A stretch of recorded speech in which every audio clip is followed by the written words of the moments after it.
అసలు ఇండస్ట్రీ అనేది సిపిఎం వచ్చిన తర్వాత ఒక ఇండస్ట్రీ కూడా వచ్చి ఉండకపోవచ్చు అండి, వాళ్ళు గవర్నమెంట్ వచ్చిన తర్వాత సిపిఎం.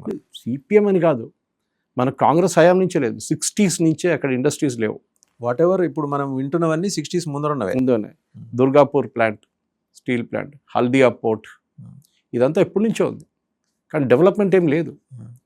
మీరు ఒక జంషేద్పూర్ చూడండి, ఒక స్టీల్ అథారిటీ వాళ్ళ ప్లాంట్స్ చూడండి, మిగతా స్టేట్లో చాలా చోట్ల ఉన్నాయి. వాళ్ళ ఎక్స్పాన్షన్ చూడండి, అక్కడ ఎక్స్పాన్షన్ ఎట్లా జరుగుతుంది, వెస్ట్ బెంగాల్ ఎందుకు జరగట్లేదు? ఎవరు వస్తారండి చెప్పండి.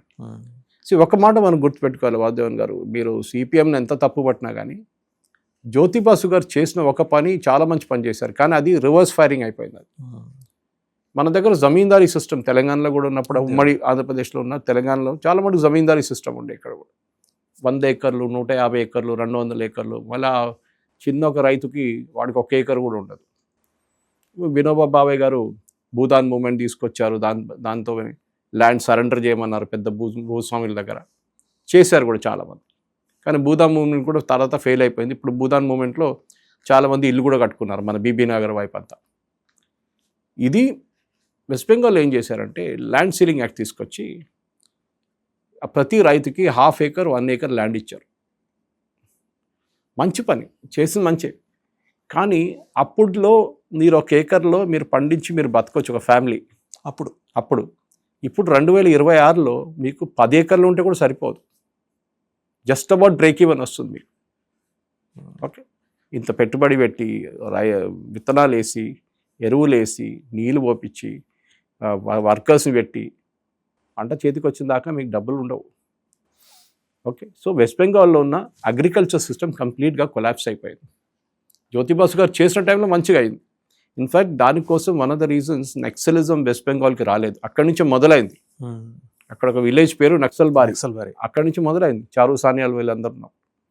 కానీ వెస్ట్ బెంగాల్లో, కేరళలో నక్సలిజం తర్వాత ఎప్పుడు పట్టుబట్టుకోలేదు, ఎందుకంటే ల్యాండ్ సీలింగ్ చేశారు 2 ప్లేసెస్లో, అక్కడ కమ్యూనిస్ట్ వాళ్ళు, ఇక్కడ కమ్యూనిస్ట్ వాళ్ళు. కానీ అది బ్యాక్ ఫైర్ అయింది తర్వాత. కేరళలో అంత ఇంపాక్ట్ లేకుండా, ఎందుకంటే కేరళలో పెద్ద పంట ఏం లేదు. కుట్టనాడు ఒక సైడ్ ఉంటుంది, పాలక్కాడ్ ఒక సైడ్. దానికన్నా ఎక్కువ కేరళలో కల్టివేషన్ లేదు, ప్యాడీ కల్టివేషన్ లేదు. ఇంటికి కావాల్సింది తెచ్చుకుంటాం అంతే మనం, అట్లాంటి ఉంటుంది కల్టివేషన్. ఈ వెస్ట్ బెంగాల్లో జరిగింది. సో ఆ టైంలో ఆయన చేసిన పని ఓకే.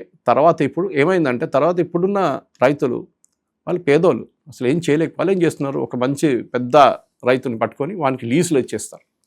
మన దగ్గర కూడా కనిపిస్తుంది తెలంగాణలో ఉల్టా ఉంటుంది. పెద్ద రైతు ఏమో చిన్నోడికి లీజులు ఇస్తాడు, అక్కడేమో చిన్నోడు పెద్దోడికి లీజులు ఇస్తున్నాడు. ఏదో ఒక డబ్బులు వస్తాయి కదా, నాకు పెట్టుబడి పడడానికి లేదు కెపాసిటీ. వాడేం చేస్తాడంటే ఇక్కడ ఒక 2 ఏకర్లు, ఇక్కడ ఒక 1 ఏకర్, అక్కడ ఒక 1/2 ఏకర్, అన్నీ కలుపుకొని 50 ఏకర్ల పంట పడుతుంది. అప్పుడు కొంచెం బ్రేక్ ఈవెన్ వస్తుంది. కానీ because it's lease land, and lease usually 1 ఇయర్కి ఉంటుంది. ఈయన పెట్టుబడి పెట్టాడు, ఏది క్యాపిటల్ అసెట్ పెట్టాడు, దాంట్లో మెకనైజేషన్ చేయడు. అంటే ట్రాక్టర్ వాడవచ్చు కానీ థ్రెషర్లు వాడడు. ఓకే, ప్లాంటింగ్లో మెకనైజేషన్ చేయరు. ఎందుకు ఇవాళ ఉండి రేపు లేకుండా నేనేం చేయాలని చెప్పి చాలా ఎక్కువ పెట్టుబడి పెట్టాడు. సో అగ్రికల్చర్ మొత్తం దెబ్బతిన్నది. కంప్లీట్ రూరల్ ఏరియాలో వెస్ట్ బెంగాల్లో లాస్ట్ 20-30 సంవత్సరాల్లో కంప్లీట్గా ఫినిష్ అయిపోయింది, ఏం లేదు అసలు. కానీ ఇండస్ట్రియలైజేషన్ చూస్తే దానికన్నా దారుణం పరిస్థితి. బికాజ్ ఇండస్ట్రియలైజేషన్ అనగానే మీకు వాసుదేవన్ గారు, మనకు తెలుసు తెలంగాణలో కూడా హైటెక్ సిటీ పెట్టినప్పుడు, లేకుంటే పటాన్ చెరువో, జీడీ మెట్లనో, బయోటెక్ పార్క్ పెట్టినప్పుడు ల్యాండ్ పార్సల్స్ కావాలి పెద్దది, 200 ఏకర్లు, 300 ఏకర్లు, 1000 ఏకర్లు. దాని నుంచి గవర్నమెంట్ డివైడ్ చేసి ఇస్తారు. మన హైటెక్ సిటీ సెటప్ చేసినప్పుడు ఇనీషియల్ స్టేజ్లో చంద్రబాబు నాయుడు గారు ఫ్రీగా ఇచ్చిండ్రు ల్యాండ్. ఎవరైనా వస్తారు కదా, 10 కంపెనీలు పెట్టుకుంటే వాళ్ళ పేరు మీద మిగతా వాళ్ళు వస్తారు, అప్పుడు నేను ఛార్జ్ చేసుకోవచ్చు అని చెప్పి. ఈవెన్ ఐఎస్బి లాంటి ప్లేస్కి ఒక ఎడ్యుకేషన్ దానికి కూడా ఆయన ల్యాండ్ ఫ్రీగా ఇచ్చారు. నామకే వాసి ఏదో తీసుకున్నారు అంతే లీజ్ కోసం. ఇది కావాల్సింది. కానీ వెస్ట్ బెంగాల్ అది లేదు, ఫ్రాగ్మెంటెడ్ ల్యాండ్ హోల్డింగ్, చిన్న ల్యాండ్ హోల్డింగ్స్ ఉన్నాయి. ఒక టైంలో ఈస్ట్ ఇండియా కంపెనీ రాజధాని, ఆలోచించండి, ఒక టైంలో ఈస్ట్ ఇండియా కంపెనీ రాజధానిగా ఉన్న వెస్ట్ బెంగాల్, కల్కట్టా ఇవాళ ఒక ఇండస్ట్రియల్ గ్రేవ్యార్డ్గా మారిపోయింది.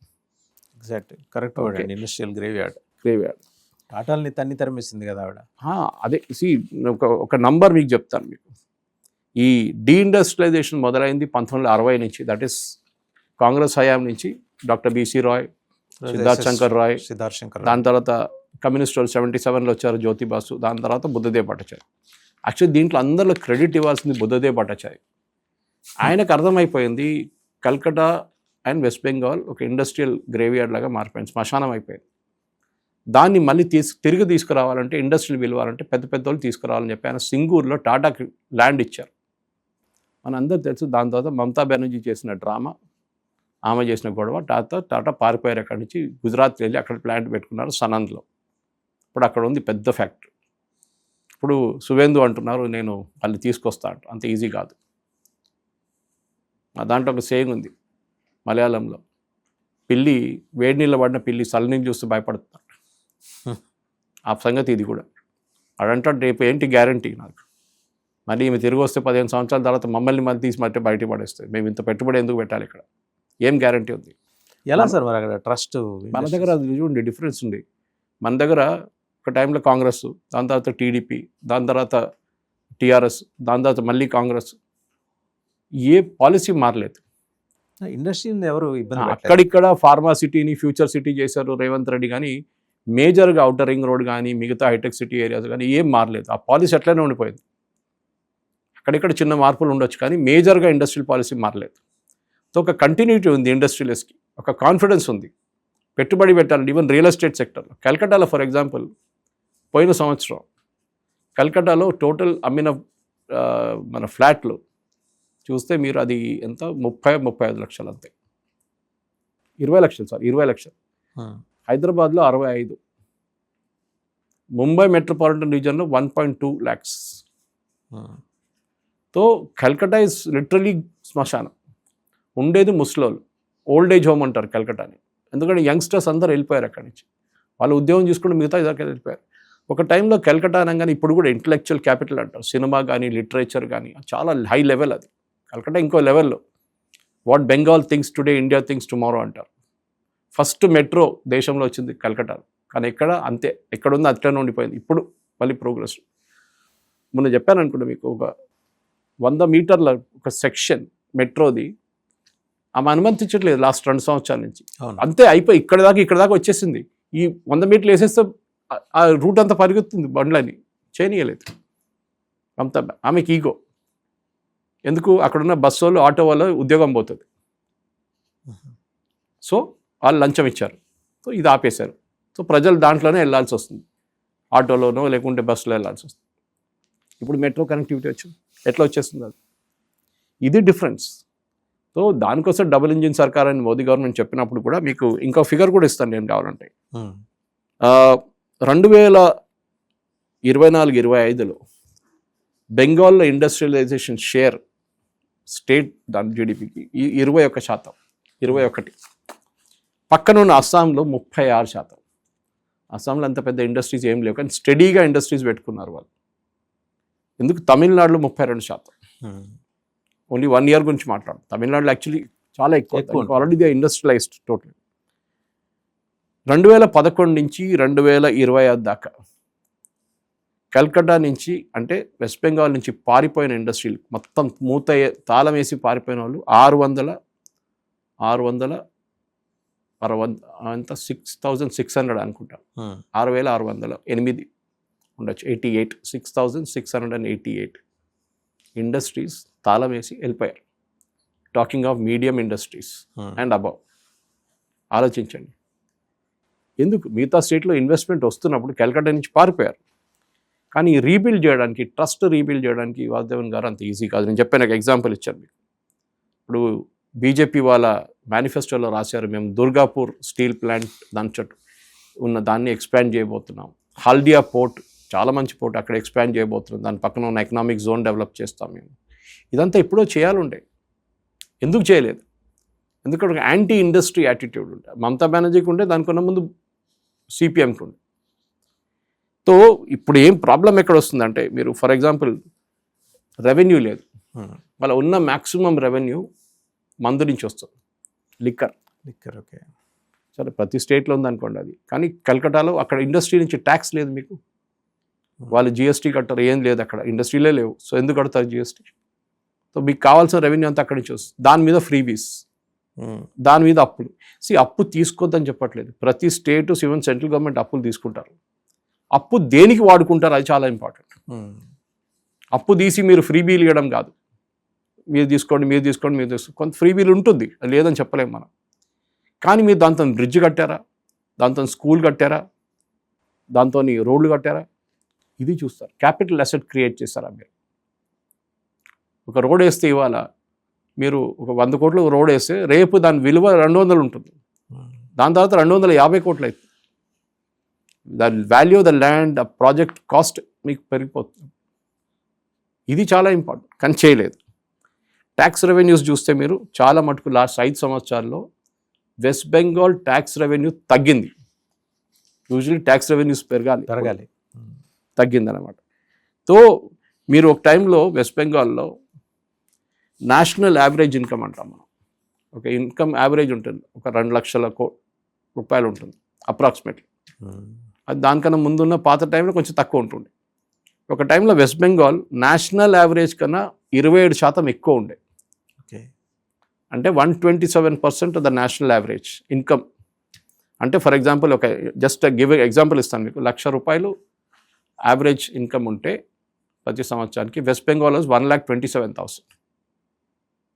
ఇప్పుడు అదే 1,00,000 ఉంటే ఇప్పుడు 83,000 అయిపోయింది, పడిపోయింది national average.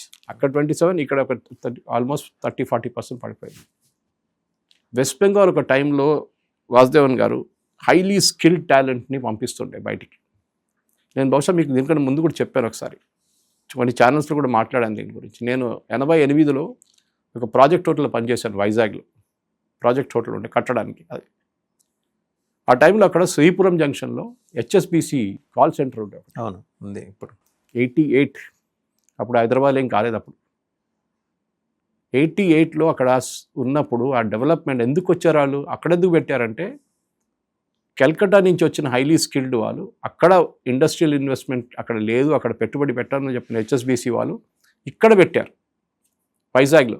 Vizag to Calcutta అంత దూరం లేదు కదా, దూరం కాదు. చాలామంది బెంగాలీ అబ్బాయిలు వచ్చి ఇక్కడ పనిచేస్తున్నారు. సో ఓవర్ నైట్ జర్నీ అంతే. సో వెస్ట్ బెంగాల్ నుంచి టాలెంటెడ్ యంగ్స్టర్స్ ముందు బయటికి వెళ్తుండే, ఇప్పుడు అది లేదు.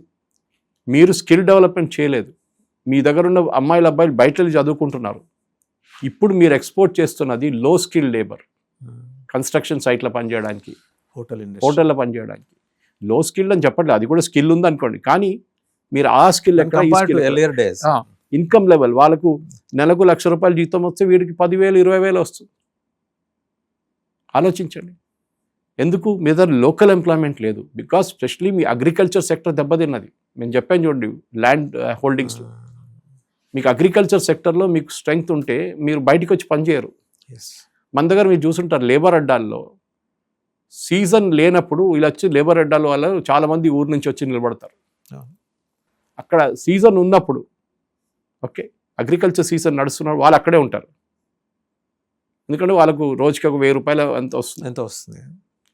ఇది కల్కటాలో చేయలేకపోయారు. ఇప్పుడు వెస్ట్ బెంగాల్ గవర్నమెంట్ చేయాల్సిందంటే ఒకటి, ల్యాండ్ సీలింగ్ యాక్ట్ తీసేసేయాలి. అప్పుడు ఏమవుతుందంటే సడన్గా పెద్ద 100 ఏకర్లు అంటే ఒకడు 10 ఏకర్లు కొనుక్కుంటాడు, దాని పక్కన 10 ఏకర్లు కొనుక్కుంటాడు, ఆయన 100 ఏకర్లు సెటప్ పెట్టుకుంటాడు, అక్కడ ఇండస్ట్రీ పెట్టుకుంటాడు. గవర్నమెంట్ కూడా చేస్తారు, ఒక కెమికల్ ఇండస్ట్రీయో లేకుంటే ఇంకా పెట్రోకెమికల్ ఇండస్ట్రీయో లేకుంటే ఐటీ ఇండస్ట్రీ ఏదైనా చేసి దాని తర్వాత చేసి. కల్కటాలో ఐటీ లేదని కాదు, టీసీఎస్ ఉన్నారు, కాగ్నిసెంట్ ఉన్నారు, యాక్సెంచర్ అందరూ ఉన్నారు, కానీ ఎక్స్పాండ్ చేయట్లేదు. వాళ్ళు వచ్చిన దానికి 500 ఎంప్లాయీస్ ఉన్నారు. ఇప్పుడు కూడా వాళ్ళ దగ్గర కూడా కట్ మనీ వసూలు చేస్తుంటే ఎందుకు ఎక్స్పాండ్ చేస్తారు? సో ముందు 500 ఎంప్లాయీస్ ఉంటే మీరు నెక్స్ట్ ఇయర్కి అది 750 కావాలి, దాని తర్వాత 1000 కావాలి. ఎక్కడ వచ్చారో అదే స్టేట్లో ఉన్నారు ఇప్పుడు వాళ్ళు. వాళ్ళకి ఇన్సెంటివ్ లేదు మూవ్ చేయడానికి, ఎందుకంటే వాళ్ళకి ల్యాండ్ ఇవ్వట్లేదు, వాళ్ళకి ట్యాక్స్ ఎందుకు వాద్యం కదా. మీరు షాక్ అయిపోతారు. ఈ ఇండస్ట్రీస్ వచ్చినప్పుడు చంద్రబాబు నాయుడు కానీ రేవంత్ రెడ్డి కానీ ఎవరైనా రాజశేఖర రెడ్డి గారు ఉన్నప్పుడు కూడా ఇన్సెంటివ్స్ ఇస్తారు. మీరు రాగానే అంటారు మీరు ఫస్ట్ 5 yearsకి జిఎస్టీ కట్టక్కర్లేదు. అప్పుడు జిఎస్టీ లేకుండా అనుకోండి, ఇప్పుడు ట్యాక్స్ హాలిడే ఇచ్చేవాళ్ళు, ట్యాక్స్ హాలిడేస్, పవర్ హాలిడే ఇచ్చేవాళ్ళు. మమతా బెనర్జీ ఏం చేస్తుందంటే ఆమె వచ్చి 70 నుంచి ఇచ్చిన ఇన్సెంటివ్స్ ఉంది చూడండి, వాళ్ళు ఇన్సెంటివ్స్ అవైల్ చేసుకున్నారు. ఆమె అంటుంది అదంతా కాదు, మీరు అప్పుడు కట్టిన డబ్బులని మాకు ఇచ్చేసేయాలి, ఇప్పుడు మీకు ఎంత సబ్సిడీ ఇచ్చారో ఆ సబ్సిడీ అంతా రిటర్న్ ఇచ్చేసేయండి. ఆలోచించండి, కొన్ని ఇండస్ట్రీస్ అయితే బంద్ వెళ్ళిపోయారు కూడా. రిట్రాస్పెక్టివ్ ఎఫెక్ట్ ఆమె చెప్తుంది నాకు ఇచ్చిన ఇన్సెంటివ్స్ అంతా రిటైన్ ఎక్కడ వినలేదు ఇట్లాంటిది. అంత యాంటీ ఇండస్ట్రీ ఉండే మమతా బెనర్జీ. ఎందుకు సిపిఎం వాళ్ళు ఇచ్చారు అప్పుడు, సిపిఎం వాళ్ళు ఇచ్చారు కదా, అప్పుడు నేను ఎవరికి ఇచ్చారో వాడి దగ్గర డబ్బులు గుంజుకుంటాను రిటర్న్. మీరు ఫ్యూచర్ చేయొచ్చు, ఓకే ఇప్పటి నుంచి ఇన్సెంటివ్స్ ఇవ్వాలని. ఇప్పుడు మన హైదరాబాద్లో ఇన్సెంటివ్స్ లేదు ఇప్పుడు ఎక్కువ, ఎందుకంటే ఇండస్ట్రీ ఒక క్రూషియల్ క్రిటికల్ పాయింట్కి వచ్చేసింది. They have now moved beyond that stage అన్నమాట. ఈ పరిస్థితిలో ఉన్నారు ఇప్పుడు. సో డెఫినెట్గా ఐ థింక్ బీజేపీకి చాలా పెద్ద ఒక ఛాలెంజ్ ఉంది. కానీ అడ్వాంటేజ్ ఏంటంటే ఒకటి సెంట్రల్ గవర్నమెంట్ ఉన్నారు, ఇప్పుడు అమూల్ వాళ్ళు ఒక ప్రాజెక్ట్ పెడుతున్నారు, న్యాచురల్ కాన్ఫిడెన్స్ ఉంటుంది. Even though Amul is not technically government company, but still ఒక పిఎస్యూ లాగా తీసుకోవచ్చు మన కోఆపరేటివ్ సొసైటీ. సో అదే ఈవెన్ సువేందు కూడా అదే చెప్తున్నారు, industry will be the most strong. కానీ బెంగాల్ నుంచి వచ్చిన యంగ్స్టర్స్ని తిరిగి తీసుకురావాలి.